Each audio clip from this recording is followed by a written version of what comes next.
Oh, I'd love to because in essence, I don't know whether other people recognize it like I see it like I do, but the fact that the tax bill was passed without a single Democratic vote, to me, is indication of the decline of the Democratic Party. Uh, you know, whether you like the bill or not, something was done, something that put, depending how you hear it, three, four, or $5,000 in the pocket of American in 2018. And the Democrats, what are they talking about? They're talking about harassment. They're talking about impeachment. They're talking about Russians, but they're not talking about a plan or anything that will excite the American people. They've got about 5 months till we start the true midterm election season to get their act together. We have Mayor De Blasio saying that New York City is going to become the fairest city in America, and who's sitting on the stage with him but Bernie Sanders? We had the governor of my state, New Jersey, having his pet law firm just issue and get this, fellas, they expect within the next 2 years to the state to get $1 billion in taxes from the recreational marijuana industry. So they're saying, in effect, that let's assume it's 30%. They're saying, in effect, that $3 billion will be spent in New Jersey in the next 18 months on recreational marijuana. So this will enable him to fund his progressive program, what he promised the New Jersey people in his campaign. But and this is happening across the country. Well, we're having Governor Cuomo of New York say that he'll find some ways to mitigate the taxes. But the state senator, the senator president of our legislature pointed out an interesting thing. He said that the new tax bill will prevent him from adding taxes to, quote, the rich. And the rich usually mean just about everybody.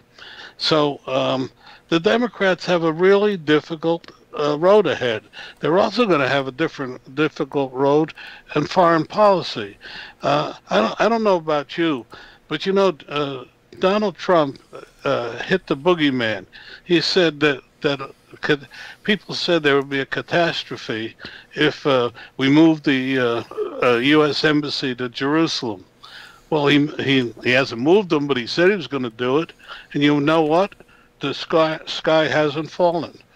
I mean, there's a lot of things that the Democrats believe should happen to galvanize the American public, and it doesn't seem to be working. That's my initial thought. Jeff, okay, IQ, jump in there, and then we'll have Jeff answer. Go ahead, IQ. I hope they will continue to do so for the next 100 years. I don't want the Democrats ever again to be elected.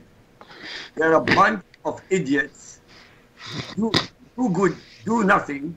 All they have been doing since even before Trump was elected was to try to destroy him. And yet, in spite of all the shenanigans, Trump is #1 in the world today. #1, there's no question about it. He is the most respected leader in the world today, irrespective of what the news media tell you. I know, I listen, Arabic is my language. And most of the people who are talking about Trump, they talk about it with respect, with awe, because they know how much is stacked against him, and yet he has survived. He has done wonders. Look at the Democrats. They want him to keep quiet about Iran. Why should he keep quiet about Iran? Why should he repeat the same disgusting performance of 2009 of Barack Obama, the traitor-in-chief? What do you think? Jeff, give us your take on this, my friend. Well, I'll tell you, it's interesting to see, kind of there's a lot of passion out there, and the reality of is that, anything, and, you can kind of call them the Democrats or the liberals or, anybody that's kind of in that progressive or that whole giant tent that runs from Bernie and even left of Bernie and to wherever else you want to kind of put the other goalpost. They really have a couple of key things that they've been doing since time immemorial. There's always a segment of the population that can't wait to tell everybody else what to do. So they're of that ilk. The Republicans have sort of adopted some of that a little bit. I mean, they used to be a much more laissez-faire, leave-us-alone mentality, but they've sort of got a taste of having control and power, and so that's, Lord Acton's axiom of power corrupts and absolute power corrupts absolutely is showing itself to be very true. And then at the same time, they feel, a lot of them, that they're very smart. They're much smarter than the rest of us. And if they could kind of just get everybody else in line, we'd have a lot less problems in the world. And so just on that aspect of it, and then also look at the realities of where they seem to make their money when you start to follow the money. They're not interested in launching a lot of independent businesses and any of that kind of stuff typically. They want to work at think tanks and nonprofits and all kinds of different groups and organizations where they're kind of salaried and they're working indoors for the most part.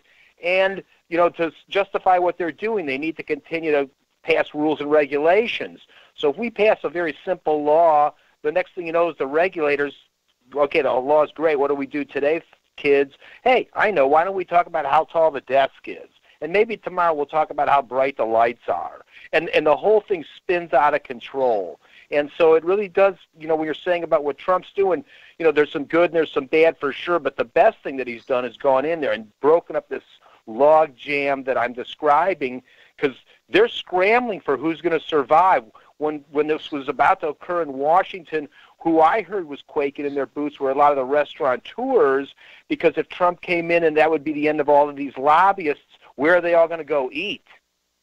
So the whole system is built around milking the consumer and yet not involving or caring about the consumer in the end. And that whole progressive liberal mentality is the worst of that kind of culprit, because they're going to function on the idea of division. Used to be everybody was an American. Next thing you know, everybody was a hyphenated American. Well, when did we suddenly get out of the same swimming pool together? I never saw anybody climb out of the pool. We're still all stuck in this place together, yet they somehow act like, well, over here is good and this and that, whatever. And that's their whole idea, divide and conquer, denigrate the other guy. And a lot of Republicans have started to mimic some of this stuff. And that's what that whole idea of the Tea Party was, the consumer, the regular people trying to break through that political nonsense. And that's why Bernie got so popular, because as crazy as some of the stuff he proposed, at least it wasn't the status quo, that same old stuff we know isn't working. And look what's happening in Iran. They've tried to put those people down one generation after another, and it just keeps coming back because people want to be free. And that's what we really need to do here. And if we let those Democrats get back in control, like you said, they're going to work so hard to put that genie back in the bottle that Trump has begun to unleash. And he hasn't even unleashed it like he should in many instances. But I'll tell you, it's a spectacular start. So I'll agree with your guests on that one. We've got Jeff Cantor with us today. We've also got Don Mazzella and IQI Rizzoli, and we're experimenting streaming the show today on Facebook Live. And we've got a comment from Joseph Allen Fears from KSJF Net Radio. He had a question for you guys. He says, I think as a Democrat that my views as a black American voter counts, and I don't think these tax laws really apply to many. I don't believe that our president has enough political knowledge to be in office now, and if this was 1977, he would have never been elected. Don, IQ, and Jeff, give us your take on this. May I go first? Yes, go, Don. I'll defer to our guest, though, if he wants to go first.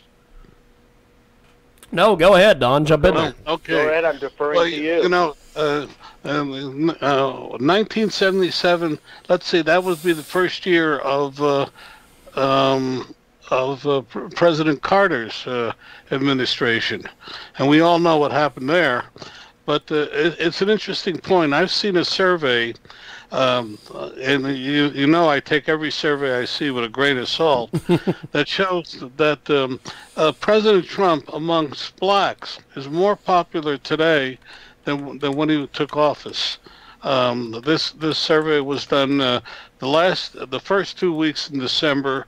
It took about 3 weeks to really pull into the numbers. But I'm not saying that he's an overriding favorite. But if the figures that were quoted to me were 19% when he took office, and is now 26%, means that one out of every four blacks now think that he is doing a reasonable job. Now, the second point, he said, what did the tax bill do? Well, it doubled your exemption. If nothing, I think the figures, excuse me, from the IRS, and please, I'm not Dan on these, is that 46% of black families take a standard deduction on their income when they file an income tax form. So that means that the standard deduction of $12,000 now just became $24,000. So they're alone. I mean, for a lot of black families, that means there's more money in their pocket. And if again, these are all space age figures, as I call them. That means that there'll be between $3,000 and $4,000 more for you to spend this coming year than you had last year, assuming that your salary was the same. But we just heard from the august New York Times, surprise, surprise, that salaries are actually inching up as well as jobs. So there's three reasons alone. And the other reason is if you analyze the number of firsts done by the Republicans rather than Democrats, excuse me, in terms of first black here or first black there. Who was the first black Supreme Court justice, and what party was he with? So I'll stop right there and turn it over. Jeff, give us your take on some feedback we've gotten off our show here today so far. Sure. Well, it certainly goes to show a pretty effectiveness of the negative press that's been out there, because there certainly is a lot of misinformation on this tax program, and people will begin to really realize it as it starts to take effect. And I appreciate that your commentator's pain there, because it really has been pretty pathetic and really has subjected a lot of small business owners. And, unfortunately, the black Americans are not the only ones stuck in that same barrel. The Hispanics, women, and any kind of just no connections white person, similarly, they really just have the short end of the stick. But on this, couple of different things have changed that dynamic. I was at a business roundtable not too long ago where an accounting firm was in there explaining to all these business owners what they need to do before the end of the year. Make sure you pay these taxes and all these other things, because this will be your last year to take advantage of that. And what that really demonstrated was that companies of a caliber can take advantage of a lot of this stuff. But what that person was describing meant nothing to a minority business of any of those kind I described, including a white minority business. But in the new world, they were commenting how that this particular firm is fairly sizable. They have a lot of, they didn't really have many black, but they had mostly Hispanic and female entrepreneurs, and that they were going to get the best benefit out of this new tax plan compared to those established companies, because the goal of the plan is to accelerate those people up the food chain. And then when you add on top of that all this reduction in regulations and so on is going to be huge from that standpoint too. And the fact in that code you can write off a lot of stuff in the first year. So smaller businesses typically strangled have to amortize something over a lot of years. But the fact that I can buy equipment and pay that off in that same year, they're going to find a big difference. And if they're working, they're going to have what you described. I'm not going to have to go through all that itemization that everybody that sort of had a little bit of money coming through their coffers took advantage of, because, well, like you said, most people just took a standard deduction. Now that's going to be enormous. Child credit's bigger as well. And then at the same time, the paycheck that they're getting will be bigger. So I think that attitude, like you said, that more people have a favorable opinion of the president will be accelerate as all of the realities of this tax bill come to fruition, coupled with those regulatory withdrawals. Hear, hear. Now, IQ, listening to all this, what are some of your feedback here, my friend? There is absolutely no doubt in my mind, and I said it even before. The black vote will be extremely important for Donald Trump. And when more money goes into the coffers of the black people and more jobs are taken over by black people, they should really think for themselves that for 60 years, the Democrats have used the black vote only to make themselves rich, not the black man. The black man never got anything out of the Democratic Party. And I am a foreigner. I don't live in the United States. I'm not an American citizen. And I see from the outside what was happening and what is happening. Donald Trump has to concentrate, besides everything else, to make sure the blacks will never again, at least the majority of them, will never again vote for the Democratic Party. What do you think? You're absolutely right, IQ, but unfortunately, the media right now is so heavily weighted against Donald Trump. It's really interesting. I've talked in the last 3 weeks to 22 accountants, okay, and they're almost evenly divided, 13 to 9, or 12 to whatever, 12 to 10. That 12 of the accountants thought it was a terrible deal for their clients, and 10 of them thought it was the greatest thing.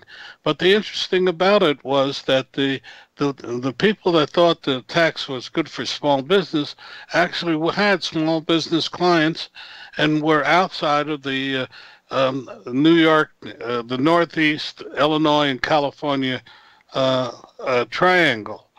And I think it's really important that distinction be made. Unfortunately, if you read the various media on it, and now even the accountant journals that I'm getting across my desk, keep saying as if the world is coming to an end because of that tax credit. And one thing I have to credit Dan with, Perkins, our other commentator, he pointed, you know what they're saying?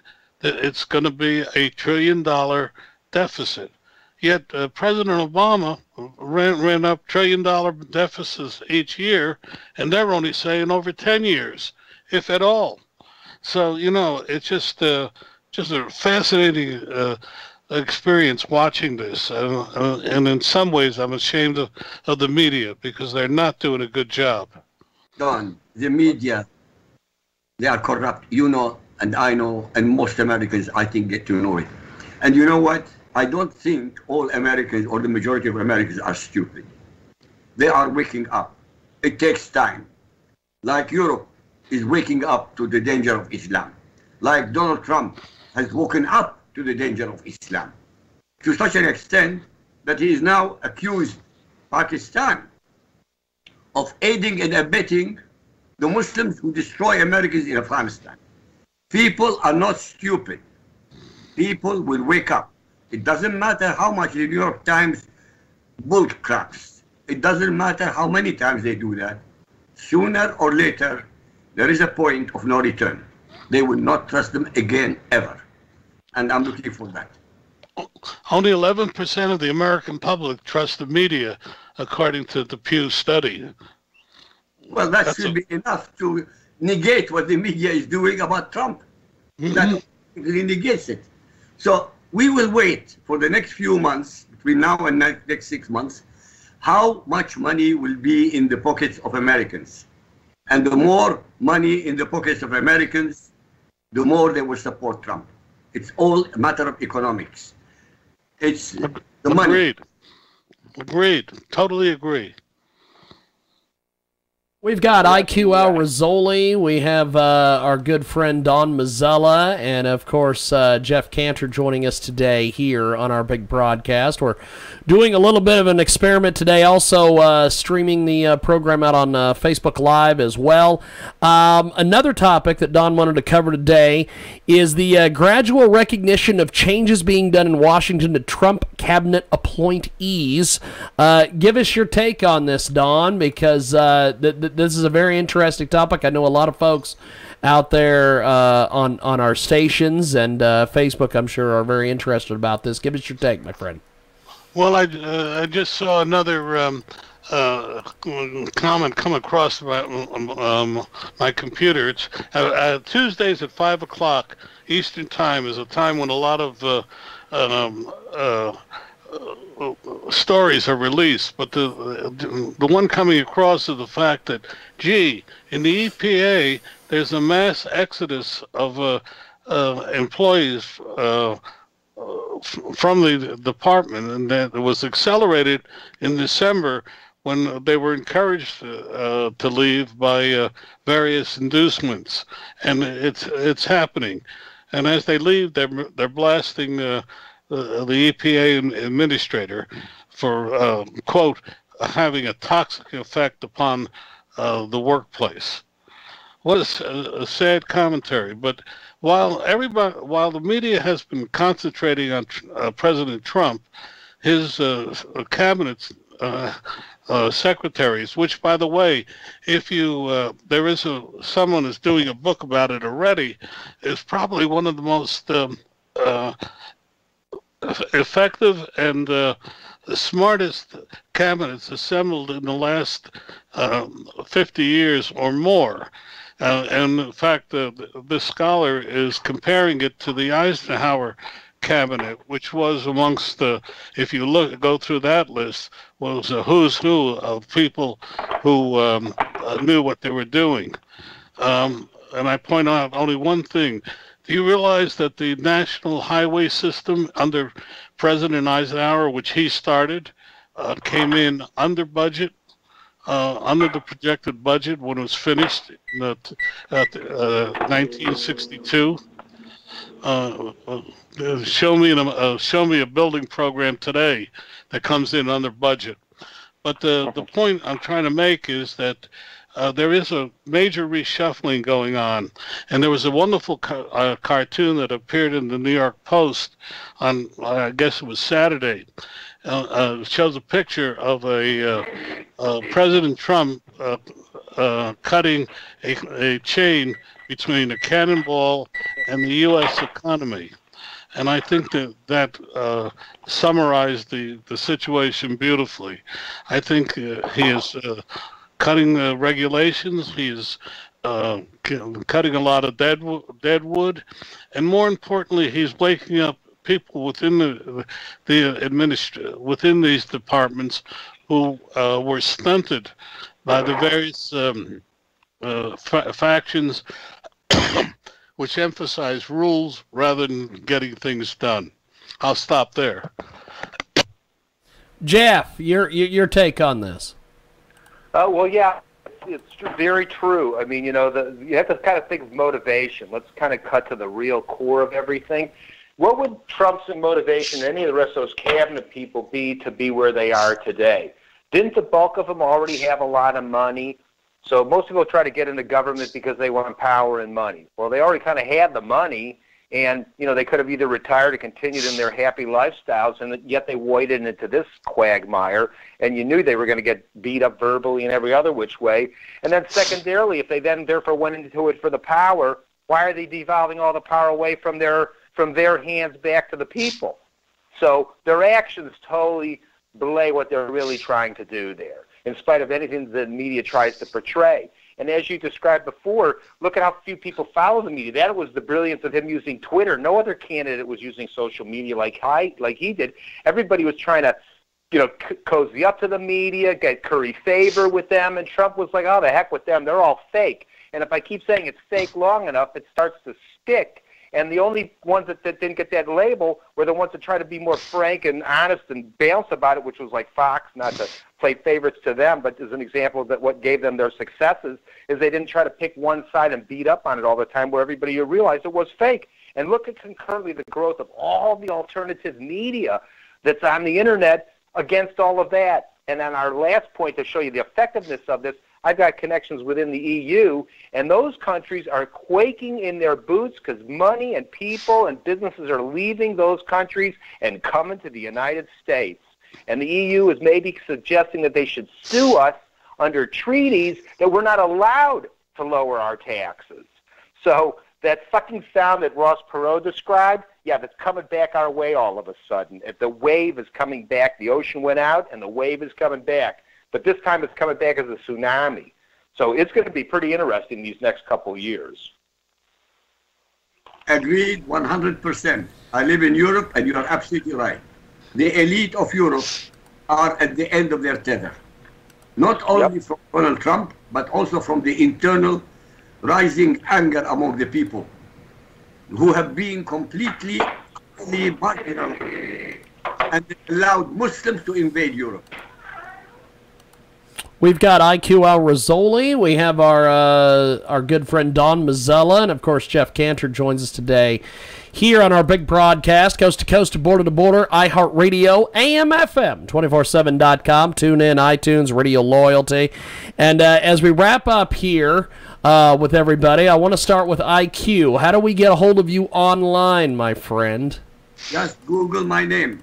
Al-Rassooli, Alrasssooli, and you have all the information you need free of charge, and it is not fake. That is awesome. Don Mazzella, bring us up to speed on your on your books, on the radio program, everything that's going on out there. Well, first off, I want to wish everybody a happy New Year. I was taking